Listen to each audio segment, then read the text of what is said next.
Yeah, what's up everybody? So it feels good, man. It feels good to be outside. It feels good to be in the great outdoors again, to be moving around, to be doing my thing. And I gotta be honest with you, man. You know, with having to do this surgery, to go through all that, if anything, it really has gotten me thinking about my life, the way I was living my life, the things that I was doing. You know, when people hear my story, people say, wow, you know, that's quite a testimony that you have. Well, this is my testimony, and I'm going to share that with you. My entire life, I'm 50 years old now. I never knew my biological dad. Okay, I woke up one morning, and this was just probably about two and a half months ago. I woke up, I don't know, for some reason, I was thinking that I needed to try to find my biological dad. Whether he was alive or not, I didn't know. I just know that he would be like 76 years old today. And I didn't really know what to expect. So I get on Ancestry.com and I start doing a search for my biological dad. Now the thing about that is you got to have all the right information, and I had the right information. So it only took me probably, I would say, about 3 days or so. It took me about 3 days to really pinpoint, to narrow it down, just to make sure that it in fact was my biological dad. And it was.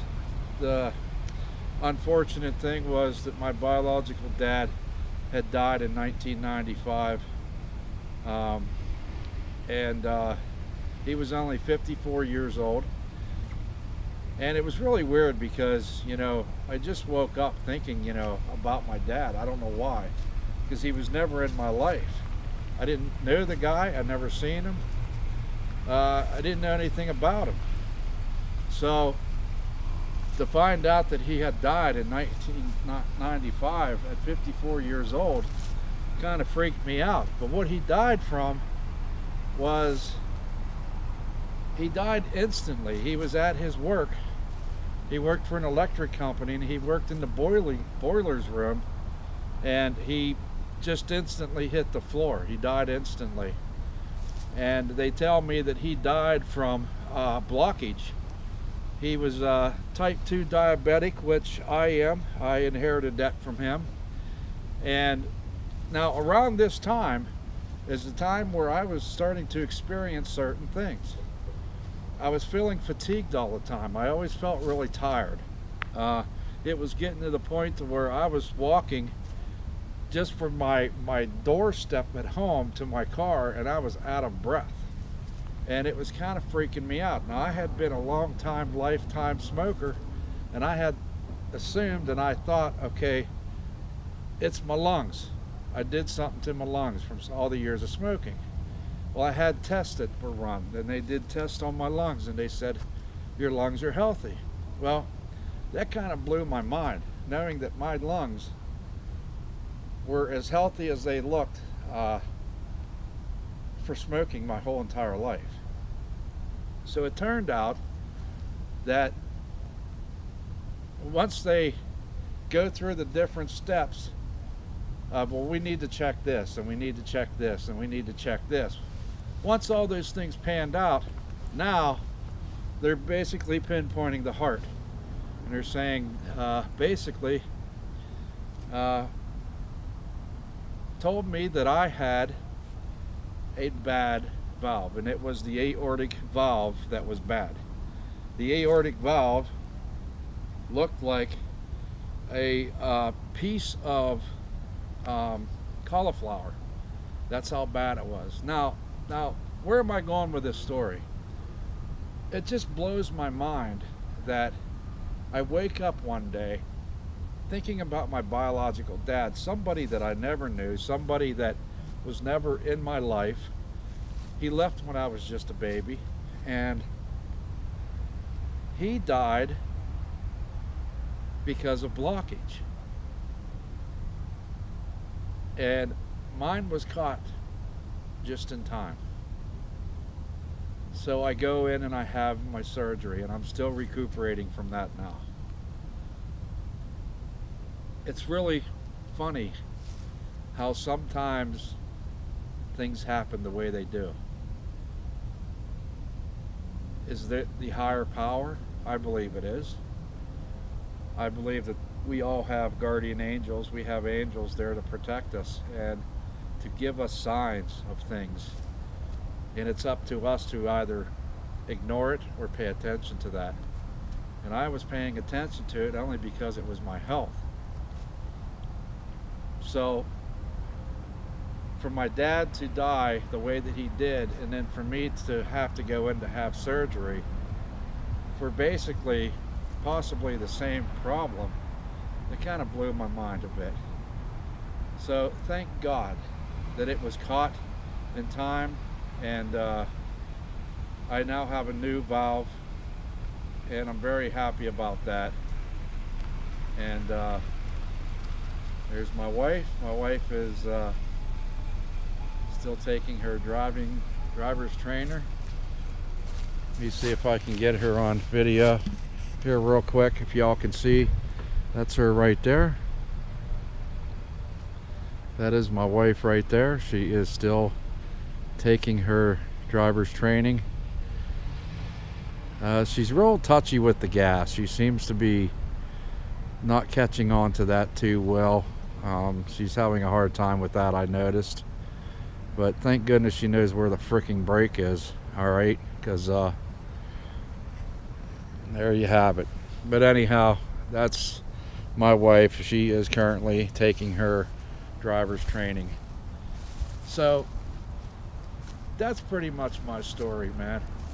I just found it to be rather interesting, very, very interesting that you know, it turned out the way that it did. And yeah, the things that you have to go through after having major surgery, it's not fun, but you also have to be thinking of, you know, your health. And I feel healthier. I can actually walk and do things without being out of breath. And you know, I quit smoking.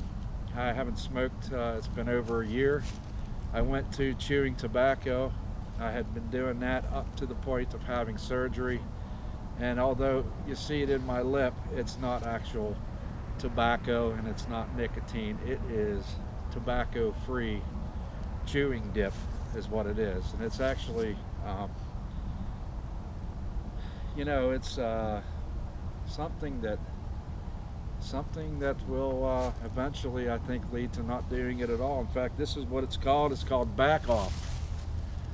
Back Off is what it's called. It is a no tobacco, no nicotine. It's been FDA approved with the ingredients, and it's been working, you know. I mean, when you've smoked your whole life and you go to chewing or something like that, you still have those cravings. The cravings are going to be there. So this is just an alternative way. I guess just putting something in your lip, and everybody says, well, if if you haven't smoked and you haven't chewed, why bother putting anything in there? Well, I guess it's the mental part of it, I guess, that gets you. But at least it's not tobacco, y'all. So that's pretty much it. That's my story. And I'm just happy to say that I'm doing well. I'm healing. And there's my wife. Still taking her course. That's her right there going, y'all. I'm proud of her. She's been doing very well. She's a little bit sketchy on the you know, the braking and things like that, but other than that, she's been doing very well. So I'm looking for her to be advancing here and actually going with a certified driving instructor and getting out on the highway with them and then taking her driving test. It's just going to take her a while, you know, just like it does for anybody. You know, my wife, who's Filipino, you know, she grew up, you know, she grew up in a country to where you don't really need that. You didn't really have to rely on driving or anything like that, because there's so many different ways of getting around. You didn't really have to worry about that. So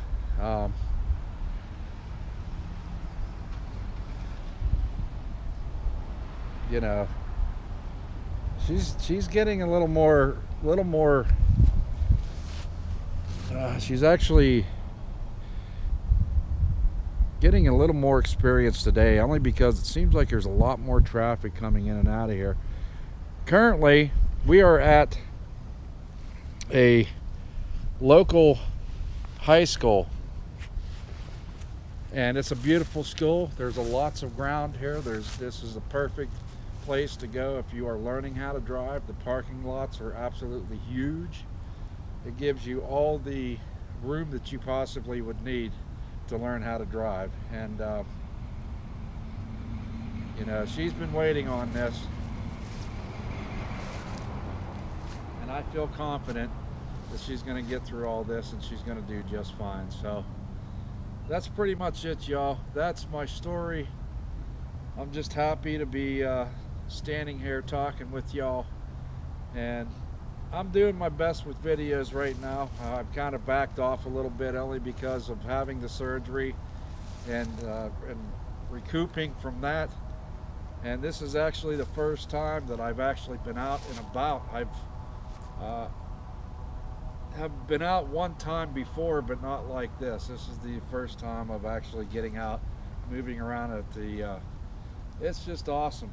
It feels great. You know, here's the thing, man. It's different. It feels different. It all feels different, only because, you know, you go your whole life living the same pattern.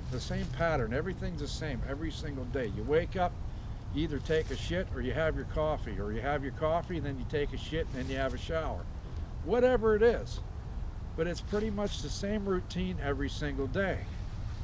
And when something like this happens, okay, when something like this happens, it really throws you off, because it's almost like in some cases you're like starting all over with doing certain things. It's really weird. But enough said. I'm pretty much done, y'all. Hey, keep it real. Keep it all real. Love the one that you're with, man. That's very important. And I'm going to end this one with another shot of my wife coming up through the parking lot here. I'm going to end this video with her and her driving. Keep it real, y'all. Talk to you guys later.